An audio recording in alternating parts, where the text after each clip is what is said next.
नमस्कार। बीच बहस कार्यक्रम में आप सभी दर्शकों का स्वागत है। हाल ही में माननीय प्रधानमंत्री जी ने अपने मंत्रिमंडल का विस्तार किया है। इस विस्तार में जिस बात ने सबका ध्यान खींचा वह है कैबिनेट में महिलाओं की संख्या, जो कि बीते कई सालों में सर्वाधिक है।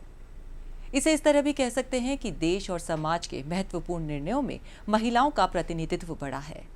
राजनीति में महिलाओं की भागीदारी बढ़ने से क्या बदलाव आएंगे और अपनी काबिलियत और नेतृत्व क्षमता को साबित करने में महिलाओं को किन चुनौतियों का सामना करना पड़ता है, इन सभी विषयों पर चर्चा के लिए आज हमारे साथ मौजूद हैं वरिष्ठ पत्रकार शालिनी अग्रवाल।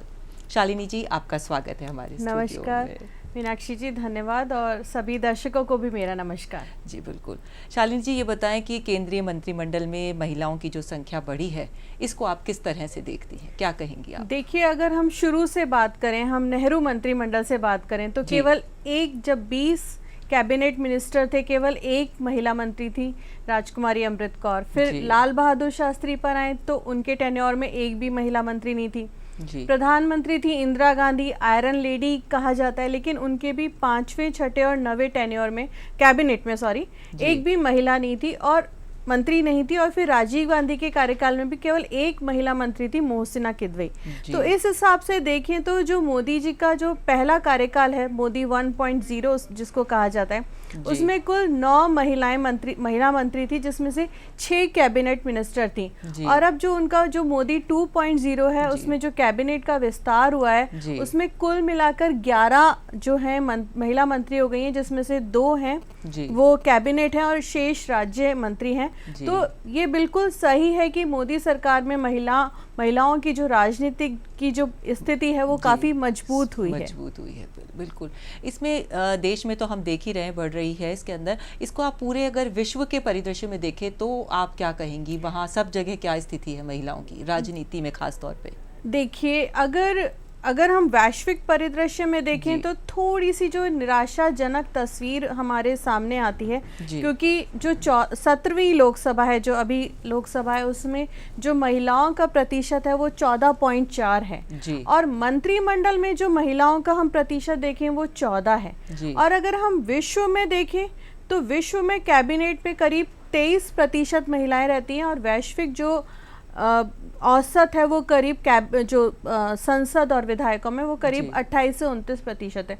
तो मुझे लगता है कि अभी हम उस लिहाज से काफ़ी पीछे हैं, लेकिन फिर भी हमें ये खुशी इस बात की होनी चाहिए ज़रूर कि कम से कम 11 मंत्री तो बनी पहली बार। क्योंकि देखिए, जो 11 मंत्री हैं, जिसमें से 7 राज्य मंत्री अभी बनाई गई हैं, उसमें से 6 राज्य मंत्री ऐसी हैं जिन्हें पहली बार मंत्रिमंडल में शामिल किया गया है। तो मोदी सरकार ने भरोसा जताया है महिलाओं के ऊपर और मुझे लगता है कि बहुत बड़ी बात है। जी बिल्कुल। महिलाओं को उनको इतने महत्वपूर्ण पदों पर और ऐसे महत्वपूर्ण पदों की मैं बात कहूँ तो देखिए, निर्मला सीतारमण है, वो पहले डिफेंस मिनिस्टर थी, अब फाइनेंस मिनिस्टर है। बहुत ही महत्वपूर्ण जो पद है, क्योंकि इंदिरा गांधी के बाद वो आई थिंक सेकंड महिला है जो कि बजट पेश करती हैं। फिर इसके बाद जो अभी जो राज्य मंत्री बनाई गई हैं, उनमें उनको कपड़ा मंत्रालय दिया गया है, रेल मंत्रालय दिया गया है, स्वास्थ्य दिया गया है, शिक्षा दिया गया है। तो जो अपेक्षाकृत कमजोर मंत्रालय माने जाते हैं, जिनको अक्सर इंडस्ट्रीज कहा जाता था, तो ये एक बहुत बड़ा बदलाव है। और इस बदलाव का सबसे बड़ा जो मैं बताऊं आपको असर ये है कि यूनियन बजट का जो 65% हिस्सा है वो उन मंत्रालयों को अलॉट होगा जिसमें एक महिला किसी न किसी रूप में मंत्री है। तो मुझे लगता है कि इसका मतलब ये बिल्कुल साफ तौर से जाहिर है कि महिलाओं को बहुत अच्छे पोर्टफोलियो दिए गए। बिल्कुल। और इसमें क्या आपको लगता है कि जो बढ़ाने के लिए, इनकी संख्या बढ़ाने के लिए किस तरह की नीतियों पर काम कर रही है सरकार खास तौर पे? देखिए, जहाँ तक संख्या बढ़ाने की बात है तो हमारे देश में जो महिला आरक्षण बिल है वो 2010 में राज्यसभा में पास हुआ था, उसके बाद से लोकसभा में पेंडिंग है। कोई सरकार बहुमत में आई नहीं आई, तो मंशा नहीं रही उसको पास कराने की। तो ये बहुत ही निराशाजनक स्थिति में कहूँगी, क्योंकि अगर सरकार चाहे तो महिला आरक्षण बिल को पास कर सकती है। तो इससे अपने आप जो संसद और विधानसभा है, विधायिका है, उसमें महिलाओं का प्रतिशत अपने आप बढ़ जाएगा। बढ़ जाएगा। तो महिला आरक्षण बिल का पास होना सबसे पहले जरूरी है। शिक्षा को इसमें आप कितना महत्वपूर्ण मानती हैं, महिलाओं को? देखिए, महिला अगर हम पूरे सभी राजनेताओं की बात करें, पूरे एक मतलब राजनीति की बात करें तो शिक्षा बहुत महत्वपूर्ण है। हमारी जो महिला मंत्री हैं जो अभी बनाई गई हैं, देखिए कि निर्मला सीतारमण हैं, वो जेएनयू से हैं, मीनाक्षी लेखी ने दिल्ली यूनिवर्सिटी से एलएलबी किया है, और प्रतिभा जो हैं वो डॉक्टर हैं। तो ये सब तो पढ़ी लिखी हैं, लेकिन शिक्षा बिल्कुल महत्व रखती है, इसमें कोई दो राय नहीं है। इससे राजनीति की समझ बढ़ती है। लेकिन मुझे लगता है कि अगर कुछ ग्रेजुएट महिला भी है तो उसको भी राजनीति में मौका मिलना चाहिए, क्योंकि बहुत सारे पुरुषों को हमने ऐसा मौका दे रखा है जो 10वीं पास भी नहीं है। जी बिल्कुल, बिल्कुल। तो महत्व बिल्कुल है, और अपेक्षाकृत आप देखेंगे कि महिलाएं जो आगे आ रही हैं वो पढ़ी लिखी ही आ रही हैं। जी बिल्कुल।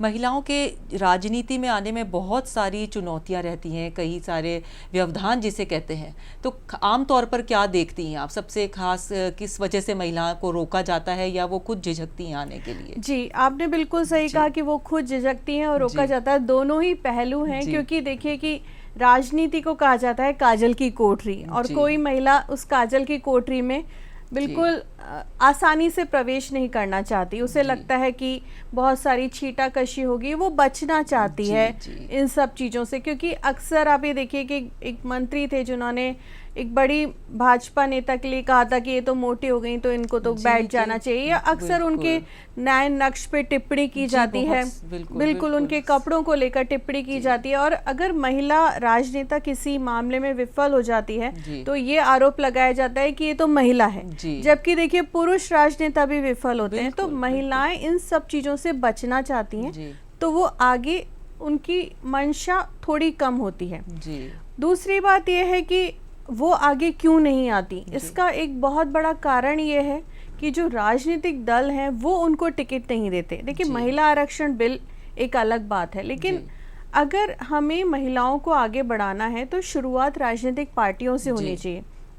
वो ज़्यादा से ज़्यादा संख्या में महिला उम्मीदवारों को उतारें, तो महिला उम्मीदवार जीतेंगी और वो आगे आएंगी। अभी रही बात की राजनीतिक दल है जो महिला उम्मीदवार हैं उनको जिताऊ नहीं मानते, लेकिन मैं आपको बता दूं कि पिछली जो 3 लोकसभा हैं उसमें महिला कैंडिडेट्स के जीतने का औसत पुरुष कैंडिडेट के जीतने के औसत से ज्यादा रहा है। तो वो जिताऊ नहीं है, ये बात तो सिरे से खारिज हो जाती है। फिर ये माना जाता है कि वो हर जगह नहीं जा सकती, उन पे घरेलू काम की जिम्मेदारियां हैं, तो वो कैसे उसको समय निकाल पाएंगी। और दूसरा ये बात है कि जो हमारे देश में एक पितृ सत्तात्मक समाज है, वो अक्सर ये क्योंकि घर से ही डिसाइड हो जाता है तैयार नहीं होते कि जी बिल्कुल, क्योंकि घर से डिसाइड कोई महिला बने ये उनके लिए बहुत बड़ा वो, क्योंकि उनको घर से ये तय करके भेजा जाता है कि तुम फलाने व्यक्ति को या फलानी पार्टी को वोट देना, तो डिसीजन मेकिंग थोड़ी सी कम हो जाती है महिला की। तो मुझे लगता है कि ये सब कई जगह हम देखते भी हैं जहाँ महिलाओं को महत्वपूर्ण पद मिला हुआ, राज्यों के अंदर कई पोस्ट पे जहाँ वो होती हैं उसके अंदर उनके सारे निर्णय जो होते हैं उनके पति या उनके घर वाले जो होते हैं उनसे ही उनके दबाव में आकर लिए जाते हैं। देखिए, मैं और फिर इल्जाम भी उनके ऊपर ही लगाया जाता है। जी, ये बात सच है, लेकिन ये बात पंचायत या आप नगर परिषद या नगर पालिका तक कह सकते हैं, क्योंकि अक्सर आपने देखा होगा कि सरपंच पति, सरपंच, क्योंकि वो महिला सीट थी वहां पे पुरुष को टिकट नहीं मिल सकता था, तो उसने अपनी पत्नी को सरपंच बनवा दिया या पंच बनवा दिया, और उसके बाद वो सारे काम खुद कर रहा है। इसी तरह से नगर पालिकाओं में, नगर परिषद में आपने देखा होगा कि पार्षद पति के नाम से जाना जाता है। लेकिन मुझे लगता है कि ये जो स्थिति है वो राज्यों में और संसद में नहीं होती है। वहाँ पे निश्चित रूप से महिला जो मंत्री है वो अपने निर्णय खुद करती हैं, मुझे ऐसा लगता है। तो निचले स्तर पे चूंकि जागरूकता आनी है, महिलाओं को आगे बढ़ावा दिया जाना है, तो ये सब चीजें निचले स्तर पे होती हैं। बिल्कुल। इसी में हम लैंगिक अनुपात की बात करें तो कि कितना भी कर ले अभी भी पुरुषों का ही बहुमत बना हुआ है। तो इसके अंदर जब एक महिला आती है, उनके साथ मंत्री की कुर्सी पे बैठती है, तो पुरुष जो नेता हैं या पुरुष वर्ग है वो इसको किस तरह से लेते हैं? देखिए, क्या राय बनाते हैं उनकी? जी, राय की तो बात है कि आपने देखा होगा कि पिछले जब टेन्योर में मोदी मंत्रिमंडल के पिछले टेन्योर में एक फोटो बहुत वायरल हुई थी निर्मला सीतारमण की, जिसमें महिला दिवस पर, जिसमें वो अकेली महिला थी और जो तीनों सेनाध्यक्ष और सेना के बड़े बड़े अधिकारी थे वो उनके साइड में थे। वो तो वो एक मिसाल थी महिला सशक्तिकरण की। ये सही है कि अक्सर जो पुरुष जो राजनेता होते हैं या राजनेता हम कहें कि, तो वो महिलाओं को, उनको लगता है कि ये नाजुक सी है, कठोर निर्णय कैसे करेगी, रात में कुछ हो गया तो कैसे जाएगी, बस की बात नहीं है। लेकिन बस की बात बिल्कुल है, बिल्कुल है। मैं सहमत हूँ आपसे इस बात पे। राजनीति में तो करते ही, हम आमतौर पे भी देखें तो दफ्तरों के अंदर महिलाओं को जब वो काम करती हैं, निर्णय लेती हैं, उनके हर जगह एक क्वेश्चन मार्क सा दिखता है कि उनको हजम नहीं होता है जिसे कहना चाहिए जी। तो इसमें आप कोई बताएंगी खास कोई ऐसा वाकया या कोई ऐसी चीज़ हो जो आपने कभी नोटिस की हो इसके अंदर?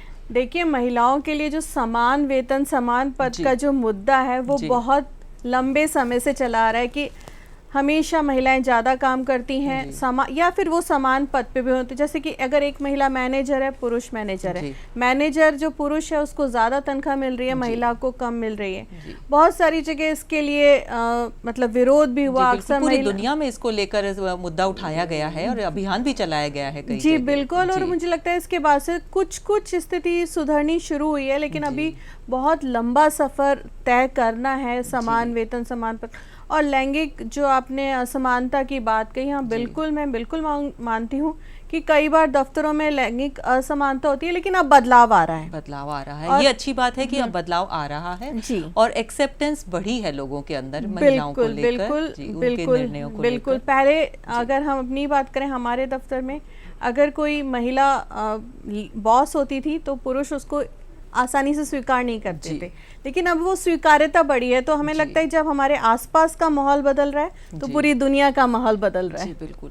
इसमें आप क्या अपनी राय देना चाहेंगी कि ये जो लैंगिक असमानता है जो हम हर जगह देखते हैं और राजनीति में जो है, इसको दूर करने के लिए सरकार को कोई कठोर कदम उठाने चाहिए? देखिए, जिससे महिलाएं डरे नहीं राजनीति में आने से, खुलकर आ सकें, उनके अंदर एक विश्वास कायम हो कि नहीं, हमने जो फील्ड चुनी है, राजनीति में जाना चाहती हैं, समाज के लिए कुछ करना चाहती हैं, तो वो बेखौफ बेझिझक होकर आ सके। बिल्कुल। लेकिन इसके लिए देखिए, जो सबसे पहले जो हमें जो काम करना होगा वो हमारी मानसिकता में बदलाव होगा, क्योंकि जब तक हम मानसिकता नहीं बदलेंगे, और वो जो शुरुआत होगी वो हमारे और आपके, हम सभी के घर से होगी। जब तक हम घर में महिलाओं के प्रति मानसिकता नहीं बदलेंगे, समाज में नहीं बदलेगी, परिवार में नहीं बदलेगी तो समाज में नहीं बदलेगी, समाज में नहीं बदलेगी तो राष्ट्र में नहीं बदलेगी, और राष्ट्र में नहीं बदलेगी तो विश्व में नहीं बदलेगी। तो महिलाओं के प्रति सबसे पहले तो हमें जो मानसिकता है उसमें बदलाव लाना होगा।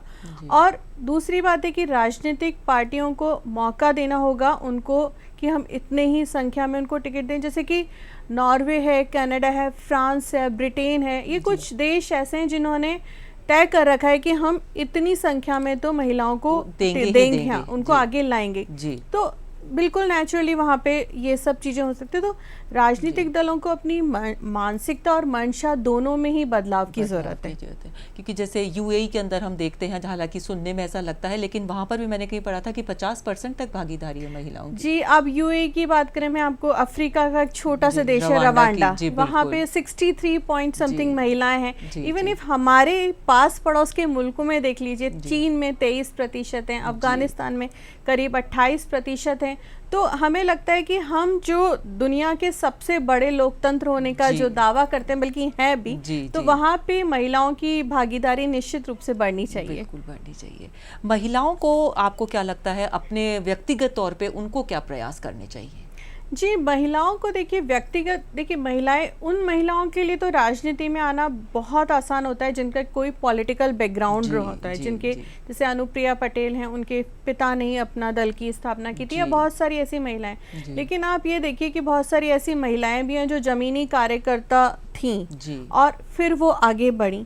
तो ऐसा नहीं है, अगर महिलाएं सशक्त तौर पे काम करें ज़मीनी स्तर पे तो वो निश्चित तौर पे आगे बढ़ेंगी, उनको आगे बढ़ने से कोई रोक नहीं सकता। तो सबसे पहले उनको बिल्कुल डरना नहीं है और उनको अपना मतलब एक मानसिक रूप से जैसे कहते हैं ना मजबूत होना है, को भी बनाए रखना बहुत जरूरी है। और मेहनत तो है ही, अपने आप को प्रूव करने के लिए उन्हें आज भी जो हाल है उसको देखते कहा जाएगा कि अपनी ज्यादा मेहनत करके अपने आप को प्रूव करना काफी मुश्किल होता है उनके लिए। देखिए महिलाओं को राजनीति ही नहीं हर फील्ड में मेहनत करनी पड़ती है अपने आप को, और एक्स्ट्रा मेहनत करनी पड़ती है प्रूव करने के लिए। बिल्कुल।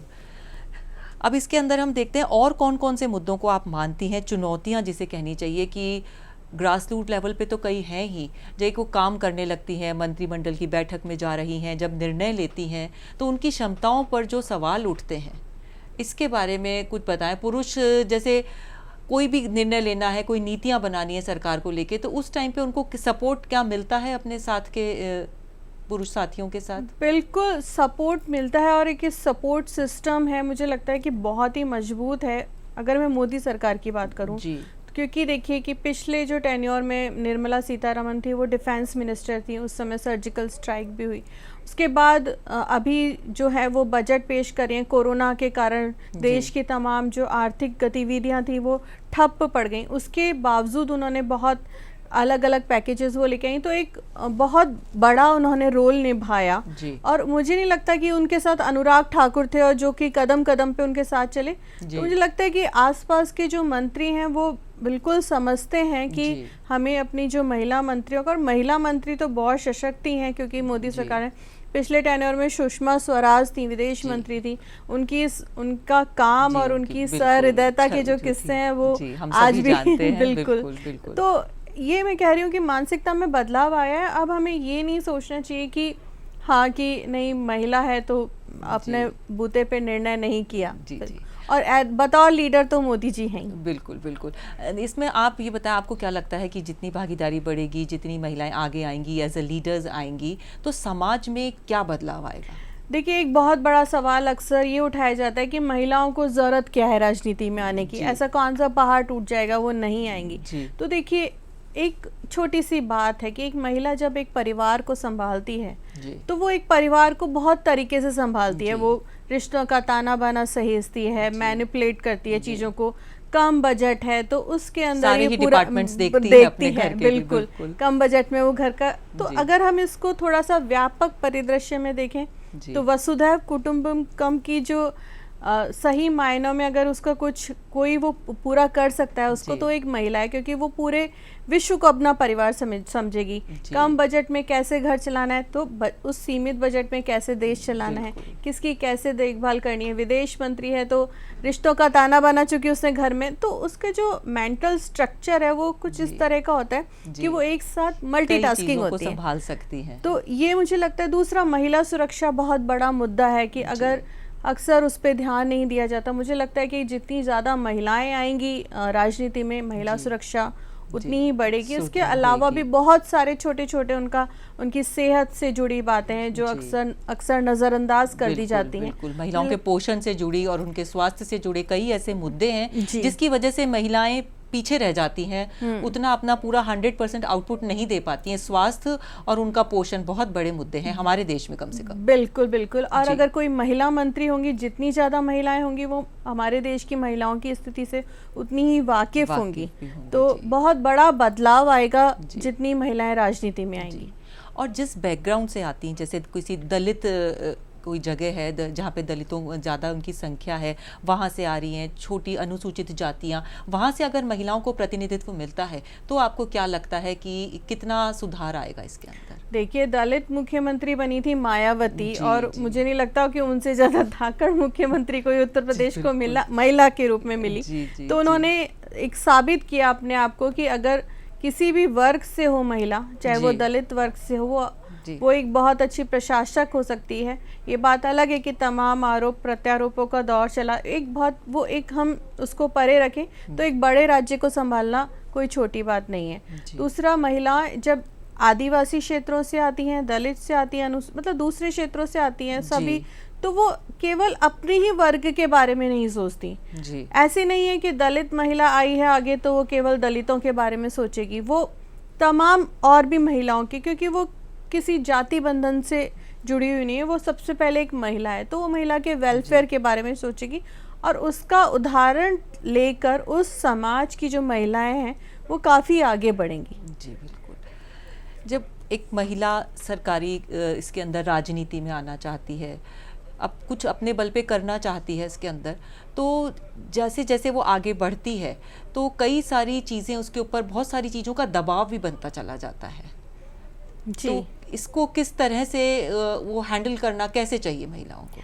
देखिए, दबाव, जो भी महिला घर से बाहर कदम निकालती है, चाहे वो राजनीति में आए, चाहे नौकरी में आए, किसी भी क्षेत्र में आए, दबाव उस पर तमाम तरह के बनने लग जाते हैं, क्योंकि हमारे देश की मानसिकता कुछ ऐसी है कि महिलाओं की जो प्राथमिकता है उसको, वो ये तय कर दी गई है कि उसको घर और परिवार संभालना है। तो जैसे ही वो घर और परिवार से बाहर कदम, अपने घर से बाहर कदम रखती है, तो परिवार नेचुरली थोड़ा डिस्टर्ब होता है।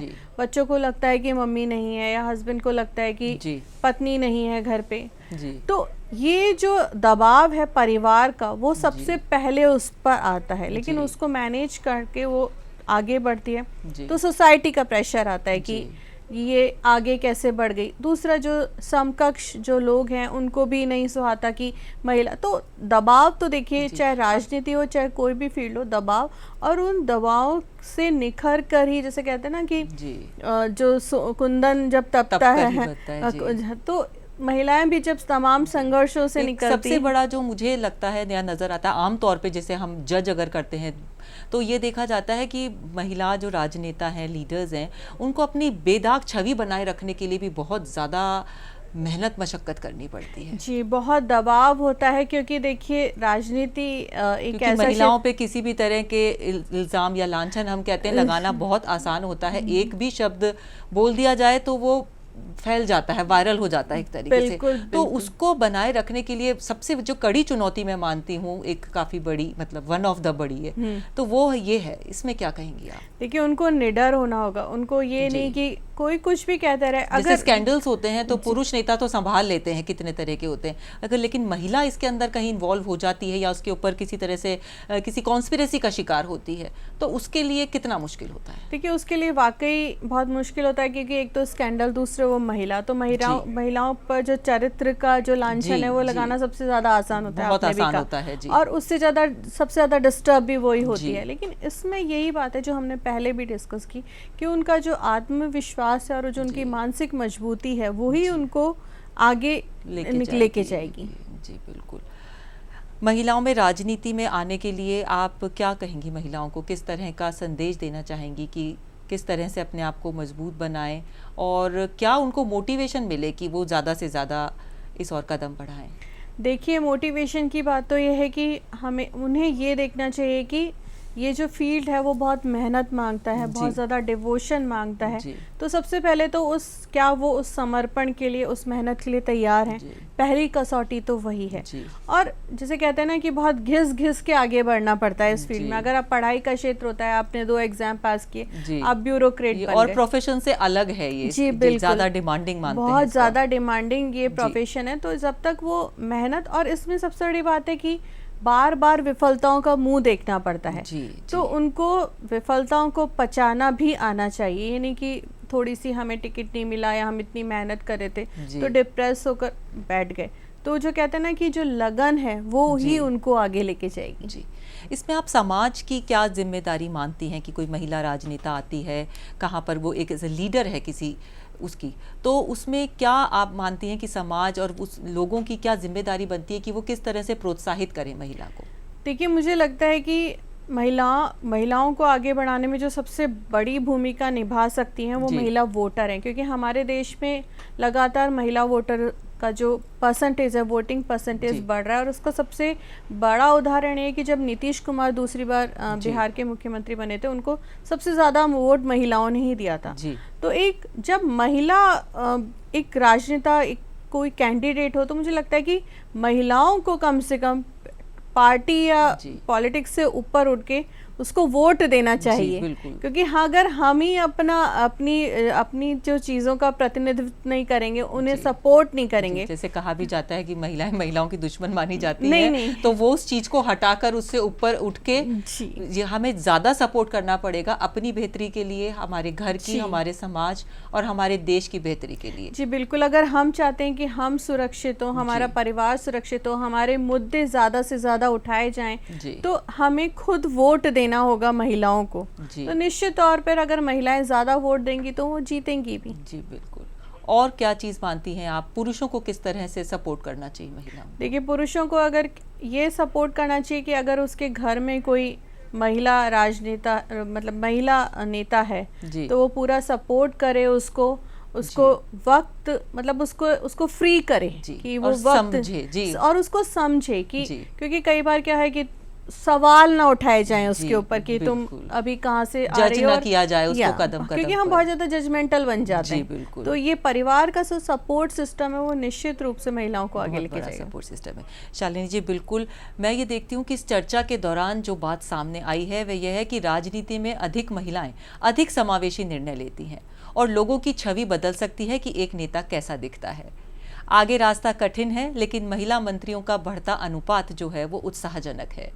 अगर हमें निर्णय लेने में महिलाओं के प्रतिनिधित्व को बढ़ाना है तो हमें साहसिक कदम उठाने की आवश्यकता है। तो दर्शकों, आपसे फिर मुलाकात होगी एक नई बहस और एक नए विषय के साथ। नमस्कार। शालिनी जी, आपका भी बहुत बहुत शुक्रिया। नमस्कार मीनाक्षी, नमस्कार।